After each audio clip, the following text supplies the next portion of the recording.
اعوذ باللہ من الشیطان الرجیم بسم اللہ الرحمن الرحیم۔ السلام علیکم ناظرین، آج ہم آپ کو حضرت عیسیٰ علیہ السلام کی ویڈیو کا پارٹ 2 بیان کرنے جا رہے ہیں۔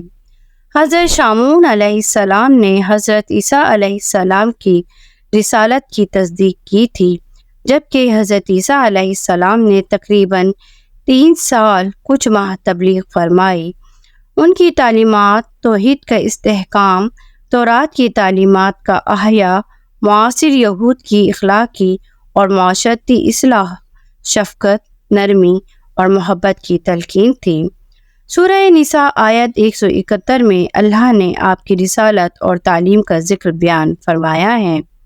آپ کے معجزات میں بن باپ کے پیدا ہونا، تکلم فی المہد، مٹی سے طائر بنا کر اپنے نفس سے انہیں زندہ کرنا، اندھے اور برس والے مریضوں کو درست کرنا، مردے کو زندہ کرنا، یہ بتا دینا کہ کس نے کیا کھایا، کیا خرچ کیا اور کیا جمع کیا، رفع الی السماء اللہ نے حضرت عیسیٰ علیہ السلام کو عطا کیے تھے۔ آپ کی ہدایت و رشد سے جو لوگ ایمان لائے تھے وہ آپ کے حواری کہلاتے تھے۔ آپ نے بڑھئی کے کام سے اپنی روزی کمائی۔ آپ نے ساری زندگی نہ ہی دنیا کو ٹھکانہ بنایا اور نہ ہی شادی کی۔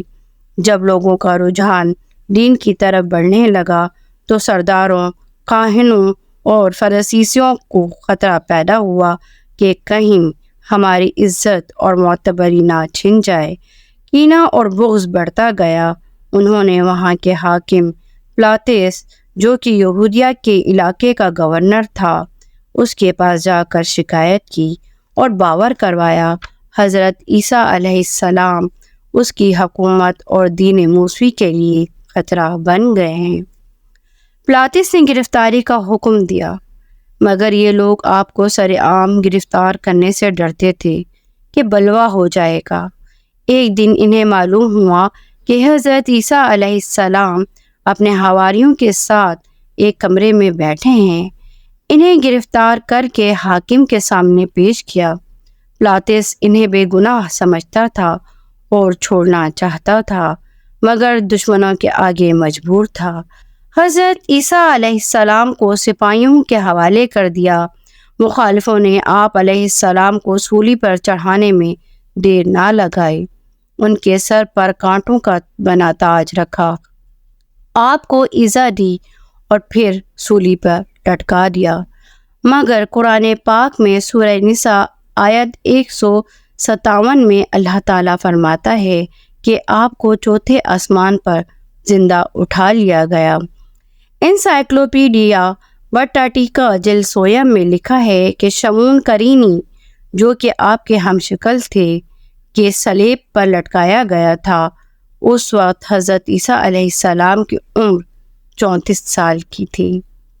آپ کے خاص حواری 12 تھے، جن کے نام یہ ہیں: پطرس، پہلے ان کا نام شامعون تھا، مگر حضرت عیسیٰ علیہ السلام نے یہ نام دیا تھا۔ اندریاس، یوحنا، فلپس، متی، یعقوب بن زیدی، برتلمائی، توما، یعقوب بن حلفی، تدی، شمعون، یہودا اسکریوتی۔ حضرت عیسیٰ علیہ السلام کے مصلوب ہونے کے بعد پطرس حواری آپ کے جانشین بنے۔ اللہ تعالیٰ نے حضرت عیسیٰ علیہ السلام کو صاحب شریعت نبی مبعوث فرمایا تھا۔ انجیل آپ پر ہی نازل کی گئی تھی، مگر زمانے کے انقلابات اور قوم کی لاپرواہی سے اصل انجیل ضائع ہو گئی۔ نصارہ کے عالموں نے بعد میں یکے بعد دیگر 4 اناجیل گھڑ ڈالیں: انجیل مرکس، انجیل متی، انجیل لوکا، انجیل یوحنا۔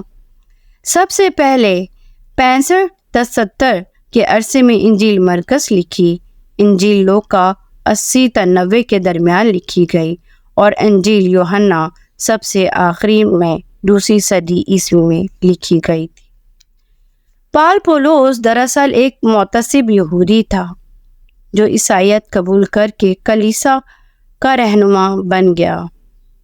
جسے موجودہ مسیحیت کا بانی کہا جاتا ہے، پال نے اصل انجیل کے خلاف یونانی بت پرستوں کی تقلید کی اور رومی حکمرانوں کے مظالم سے تنگ آ کر رہبانیت کا عقیدہ ایجاد کیا۔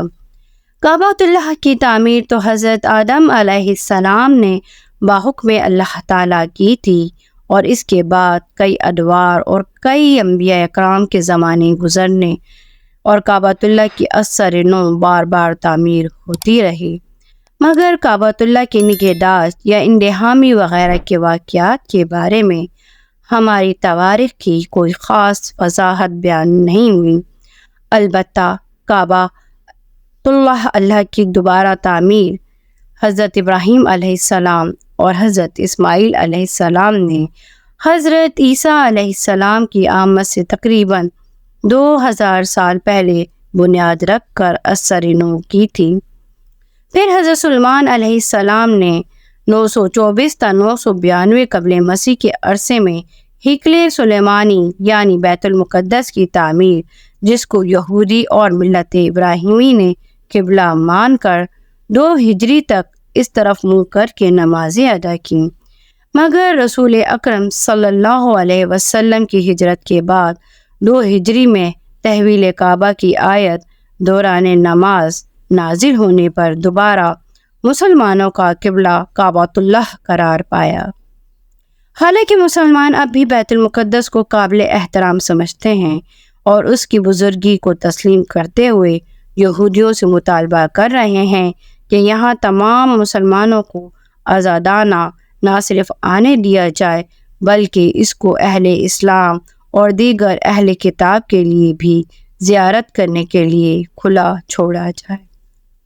اللہ تعالیٰ نے حضرت عیسیٰ علیہ السلام کے مصلوب کیے جانے کے 569 سال بعد اہل یہود و نصارہ کو مشہور قومیں قرار دیتے ہوئے اہل حجاز اور دنیا کی اقوام کے لیے بنی اسرائیل میں سے ایک ایسے نبی پیدا کیے جس کی تعریف و توصیف اللہ نے قرآن پاک میں خود بیان فرمائی ہے، جو خاتم الانبیاء خاتم مرسلین کہلاتا ہے، جس پر ایک ایسی کتاب نازل فرمائی جو تمام سابقہ کتابوں زبور، تورات اور انجیل اور صحیفوں کا نچوڑ ہے اور مکمل ضابطۂ اخلاق و بندگی ہے، جو انسانی زندگی کا مکمل احاطہ کرتی ہے اور جس کی حفاظت اللہ تعالیٰ نے خود کی ہے، جس میں زیر زبر اور پیچ کی تبدیلی نہیں ہوتی۔